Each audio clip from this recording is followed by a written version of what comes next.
I really can only speak for myself when it comes to the connection between being gay and being an artist, but I think that for many of us, it provides an escape from the outsiderdom that we feel when we're young. My generation certainly felt that, and there are young queers today who are feeling it, who feel alone in their own families because no one even stopped to think that they might be who they are. And I think art grows out of that. I think it certainly grew out of it for Mom. There's no question. One of the things I like about being gay and being a writer is that I feel that I can walk into a room and pretty much know what's on everybody's mind, male and female. You notice subcurrents that other people don't notice. Part of it is that you grow up being something of a spy, keeping secrets and sneaking around and knowing things that other people don't know. It's no accident that Mom became a spy. So many of the great queer intelligentsia of Britain were spies. They worked for the government. They were so good at it. Hello and welcome to part 6 of my coming out video compilation. If you've made it thus far, thank you for joining me on this journey. And while I'm at it, I'd like to take this opportunity to especially thank all the folks who took the trouble to DM me since this exercise began. The outpouring of affection, affirmation, and appreciation I've received has been so heartwarming and humbling, so a big thank you to you lovely peeps. I'd also like to briefly respond to some of the messages and feedback that many of my non-LGBTQ+ viewers sent me after apparently binge watching the first 5 videos. On the one hand, there were scores of them who felt that my video deep dives helped to give them a better understanding of the LGBTQ+ experience and inspired them to be greater allies to the community. And it really thrills me to hear that, so thank you. But there were also a couple folks who felt a little uncomfortable with the combative tone of part 5 in particular, in which I call out people like my dad who ostracize or disassociate from their LGBTQ+ kids in order to cover their own asses and protect their social and/or cultural reputations and standing. Just fair warning, if part 5 hit a raw nerve, then this one is going to take a flamethrower to it. Look folks, I never intended for these video essays to be exclusively and consummately directed at shaming parents and families who reject their LGBTQ+ kin.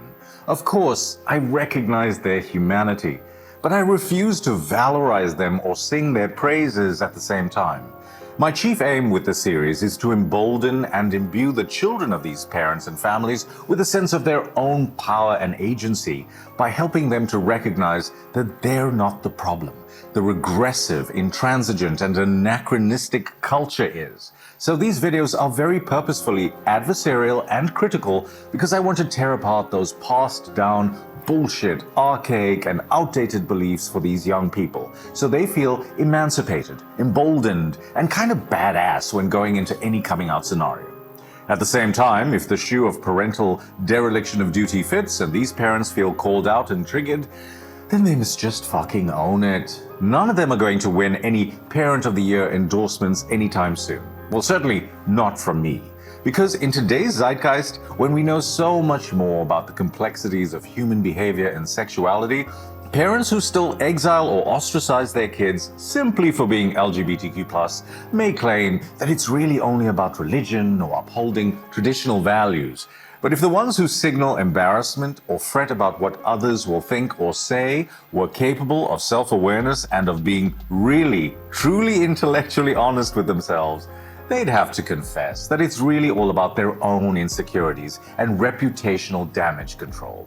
That cloaking themselves in false virtue or invoking scriptures and strict moral codes are just convenient rationalizations to justify and excuse their abject failure as parents to stand up for their kids when they need their love and support the most. The stigma and perceived societal shame and exposure to ridicule around having a kid that's marked or branded as the other is what panics and propels so many hyper-conforming parents like my dad to try and suppress, muzzle, or deny their children's right to be their true, authentic selves. Because it's bad for family PR. The need these parents have for in-group tribal belonging and their almost childlike desire for a rubber stamp of approval from society at large can trigger a blinding hysteria of self-interest that overrides their parental obligations to their own children. And although that self-protective impulse is very human and understandable, it's also pretty fucking pathetic to me that you should subordinate yourself and be so servile and gutless as to bow, scrape, and grovel to your community or yield to society's judgment by trying to break your beautiful child's spirit or throw him or her under the bus in an effort to save your face. Makes you a moral coward and a spineless pussy in my eyes. Oh, sacrilege! How dare you! You're not supposed to say such things. I can just see some people's hair being set on fire by my remarks. Look, if you think I'm an arsehole for saying all of this, be my guest. Attack me in the comment section by all means. Listen, bitches, I went from the frying pan of growing up as a brown, queer, and working class boy in a profoundly bigoted society to the fire of life as a public figure. People have been trying to cancel me since before it was even a buzzword. So do your worst, fart blossoms. But as I cautioned you in the introduction to this video series, zero fucks given. Once again, all these calls to polite civility and respectability politics are just a convenient shutdown to distract from the sufferings and needs of marginalized identities who are being spit roasted in the bowels of hell every day, while those with power and privilege idly stand by, wearing chef's hats and waving barbecue tongs. Generation after generation of LGBTQ+ activists and sympathizers have tried to appeal to these hardliners' humanity and better angels, saying, please, please stop punching down on these vulnerable souls, but they couldn't be bothered to care. So I really have no problem calling these D-bags out for the withering shame and disgrace they so richly deserve. Don't you dare allow these uncaring arseholes and morally bankrupt ghouls to seize the moral high ground.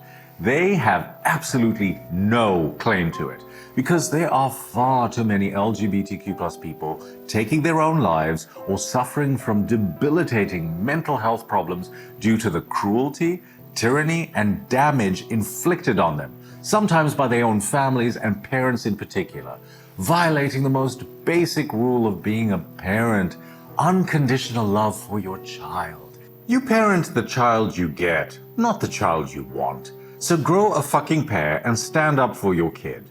Because studies have shown that LGBTQ+ youth are more than 4 times as likely to attempt suicide than their peers. And it's not because of their sexual orientation or gender identity, but rather because of how they are mistreated by their families and stigmatized in society. And that irrational fear and hatred of LGBTQ+ people just feeds into the toxic culture of stochastic terrorism or deliberate hate speech and hate crimes of violence and murder, particularly against trans youth. These people have blood on their hands. And what, pray do tell, is this evil, awful crime we're all so guilty of in their eyes? Being born different. Daring to honor ourselves by wishing to be true to our inherent nature. You know, the thing we have no control over, like being born left-handed or a redhead. Because that's what being born on the LGBTQ+ spectrum is. So let's all stop parroting and perpetuating propaganda and bullshit talking points like being gay or bi is somehow a choice and a lifestyle. Veganism is a fucking lifestyle and choice, people. Being born LGBTQ+ is not a lifestyle, it's a life. And we just want to be left alone to live ours in peace. So fuck off and attend to your own happiness. I mean, what kind of entitled, self-important, pompous prick thinks that he or she has the right to insert themselves into the private life of a complete strangers to weigh in on how they should live out their existence, when they have their own shit to work through? Yes, bitch, we see what a hot mess you are. You've got bigger problems to worry about, so spare us all your phony sanctimony. When was the last time you heard a heterosexual person being interrogated with ridiculous questions like, so, why have you chosen to live the straight lifestyle? And how do you know you're really straight anyway? I mean, it's probably just a phase. Or maybe you're just confused. I mean, have you tried not being straight? In any case, I don't think you should be allowed to marry and grow old with the person you love. And by the way, your PDA with your partner is really offending and grossing me out right now. So please, go kiss and hold hands in the privacy of your own bedroom. There are kids watching. Folks, if I sound pissed off, it's because I am. You would be too if you'd been forced to watch this shitty movie and all its hideous sequels for over 50 years now. And if you don't share my righteous anger, then that speaks to your own programming and biases, conscious and or unconscious. So you might want to meditate on that one. Instead of getting all pissy in the comment section, why not channel some of that huff and outrage into an exercise in, I don't know, soul-searching, self-honesty, and self-education to examine what sort of slanted religious propaganda and colonial-era hagiography might have distorted the lens that skews or colors your worldview. And while you're at it, check your privilege, why don't you? Because if you grew up cisgender and straight in a heteronormative society, your advantage and immunity are bound to be invisible to you. So put yourself in the shoes of others and exercise some goddamn humility, man. In fact, let's all zoom out and take a moment for a big picture perspective check, shall we? Because who knows, with a little re-education and raised self-awareness amongst the general population, we might be able to move on from the distraction of all this petty culture war nonsense so we can get down to tackling far more consequential issues. You know, like the fact that our planet and all the species on it are staring down the barrel of an extinction level event in the form of a climate fucking catastrophe. I don't know if you've been paying attention, folks, but in case you weren't aware, the world is on its way to hell in a handbasket. Experts say that global freshwater demand will outstrip supply by 40% by the year 2030. Yes, 2030. And that scary doomsday clock at the time of recording this is now at 90 seconds to midnight, the closest we have ever been to a global Armageddon. And what are the Karens and the Kevins of the world freaking out and foaming at the mouth over? Our bodies and what we do with them. Really? With all the real problems and legitimate crises threatening our world and humankind, this is the hill you people choose to die on? Seriously? Jeez. And you know what's more disheartening is that these myopic morons don't even get that they're being manipulated and played with all this manufactured outrage. Don't you get it? It's distract, divide, and conquer people, the oldest trick in the book, and there's no shortage of gullible fools falling for it day after day, hand over fist. So let me take a moment to disabuse some of you of your dangerous delusions. You see, how it works is corporations and global elites enable, co-opt, lobby, or bribe politicians to do their bidding and serve their interests. But in order to obfuscate the masses from their crony capitalism and failure to lead and govern properly, these neoliberal politicians from the left to the right stoke hot-button issues to exploit divisions in our society. Then, the partisan cable news media join in the fear-mongering by presenting these now polarized views in overly simplistic ways. The social media algorithm further deepens the divide, boosting the most anger and outrage-inducing voices to hook you and drive up engagement so you spend more time on their platforms instead of having an actual life, all the while suppressing the anti-establishment voices who are sounding the alarm.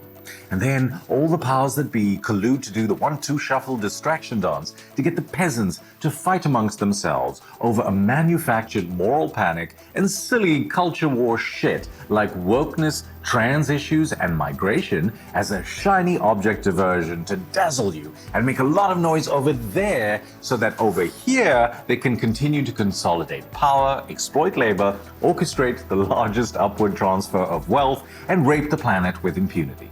In other words, they scapegoat the most vulnerable in our society to enable the most powerful. So either wake the fuck up or continue to keep kissing the rings of your wealthy overlords and oligarchs, why don't you? Because if you think that going to the mat over comparatively petty shit like pronouns and statues of dead racists will avert a potential nuclear World War III or fix the looming climate disaster, inflation, growing income inequality, the cost of living crisis, crumbling infrastructure, and your lousy healthcare, then congratulations. You're a chump, a useful idiot, and a tool of the establishment. So you just keep rage tweeting and shouting at the wind, Twinkle Toes, like that's going to materially improve your life and get anything accomplished. I love you, but you are not serious people.